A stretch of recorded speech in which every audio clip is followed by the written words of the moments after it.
Hey guys, it's Skybird, and today I wanted to go ahead and show you how to build the coastal crab. This build is actually one that I came up with quite a while ago. However, I revisited it yesterday so that I could make it exclusively from parts that existed in 2001. So let's go ahead and get started. I'm using lime green and mata green here, as well as old dark gray. I think that the color scheme works out quite well with it. I'm using the Komau as well because I'd seen some pictures of it with a Komau. However, some of the other pictures also have it with a Picari. So really any mask would definitely work here. I know the How is also a very good one that fits well within the constraints of the build itself. So we'll go ahead and take the mask off, as well as this head here, which is just going to expose an axle on the back end. We're also going to flip it upside down and remove this assembly with the legs. And so what this is going to do is kind of unlock the actual build itself.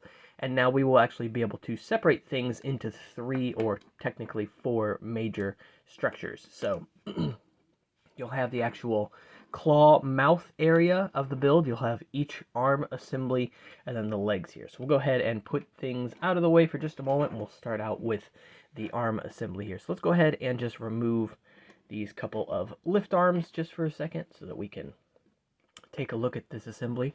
So for the claw assembly itself, it is just a regular standard friction pin here with a green, in this case green, but any color would work, one of these straight connectors as well as one of these perpendicular types of connectors. And then what we're going to go ahead and do is just set that aside for a moment.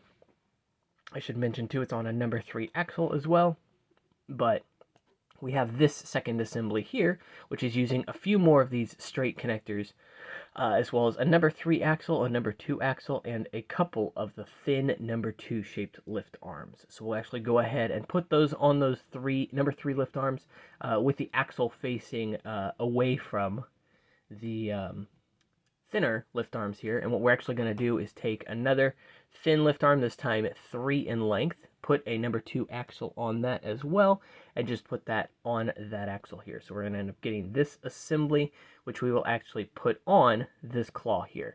It's only going to go in this direction. The other direction won't work because that pin is there, but that is important because we actually want these angled connectors here, or these straight connectors, to be directly underneath this axle and actually facing the same direction as this axle as well. So we'll go ahead and put the other thin lift arm on there as well, and we will go ahead and move on to the next build. So this build is actually pretty interesting. It's kind of 2 pieces as well.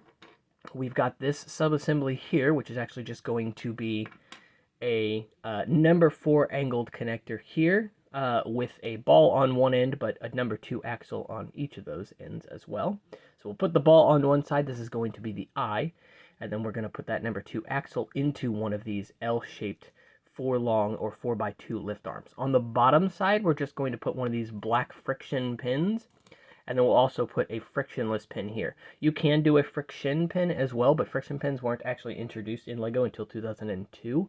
So they didn't exist in 2001 when this Bionicle was, I guess, designed, so to speak. So we'll go ahead and just set that aside for a moment for the second assembly here. Now this is doing something a little bit interesting. It's using these little nubs of plastic here as axles. Those actually do connect into axle holes, which is super surprising. They have friction. They're not going to fall off or anything like that. It's almost like they were intended to be used this way, but nothing ever actually used those as an axle. Kind of interesting. Does offset the arm a little bit, but we'll get to that in a moment. On the bottom side of this, though, we're going to put one of the toe ball pins, and we're going to put another one of these regular friction pins. And the reason for that will become quite clear as we get further into the build. So we'll go ahead and throw this arm on here as well, and we will go ahead and move on to the next one, which is just a mirror of the exact same build. You can, of course, use the disc throwing arm if you would like this to have the disc throwing function, but right now I've just got the punching arms because I think they look quite nice, and of course you can also have it punch as well. So again, just doing the same thing here, a 4 angled connector with a ball and a number 2 axle on each side here. So we'll go ahead and connect that to another one of these L-shaped lift arms. Another pin, another frictionless pin axle, and that pin on the top to connect the arms, which will go right here. So we'll go ahead and close that up. And now we've got these 3 assemblies all complete here. So now it's just assembling the main model. So what we're going to do is we're actually going to take that frictionless pin and kind of align it with the axle hole on this piece here.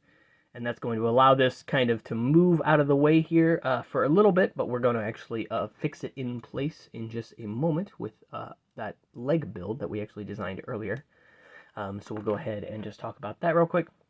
The leg build here I think is pretty straightforward. It's not using a number 2 or a straight angle connector and just a set of these green claws. The nice thing about this assembly is that you can build this entire thing using different colors as well. Black and gray is an obvious one, orange, red, as well as, you know, tan and dark tan, things like that. So it's definitely a versatile build. But yeah, you're going to connect this assembly to each of those arm assemblies here, as well as to the claws that make the mouth on the front. That is actually going to fix the claws in the front in place, so they're not going to move, as well as fix those L-shaped lift arms in place. So now those won't move, and therefore the arms are actually locked in place. Those ball-shaped lift arms actually collide with the claw in here. So if I go ahead and take one of these off again, just for a moment, separate this for just a moment as well, and throw this back on here, you'll see that down inside here there's a little void between the claw and the lift arm here, and it's just enough space for that toe ball piece to fit into, which allows the actual arm itself to lock in place right here, which is very nice. It ends up working quite well, and it gives it a little bit of flexibility, so to speak. So again, you can use the actual punching function if you want to, without putting any sort of stress on the actual mechanism itself. So we'll go ahead and put a head on that number 3 axle that was in there in the back, and then put our mask on that as well. And that is the Coastal Crab complete. So a model using pieces strictly from 2001, perhaps not the colors, but at least the pieces themselves are from 2001, and it doesn't modify any pieces. So no pieces are altered, nothing's damaged here, and it gets you the actual Coastal Crab. So I'll go ahead and leave the polygonal picture or the 3D model of the Coastal Crab in the thumbnail so you guys can compare it to the original model, because that was definitely my main source of inspiration, just getting the proportions of everything right. So hope you guys enjoyed this video, and if you did, go ahead and leave a comment, make sure to subscribe, and I will see you guys in the next one. Take care.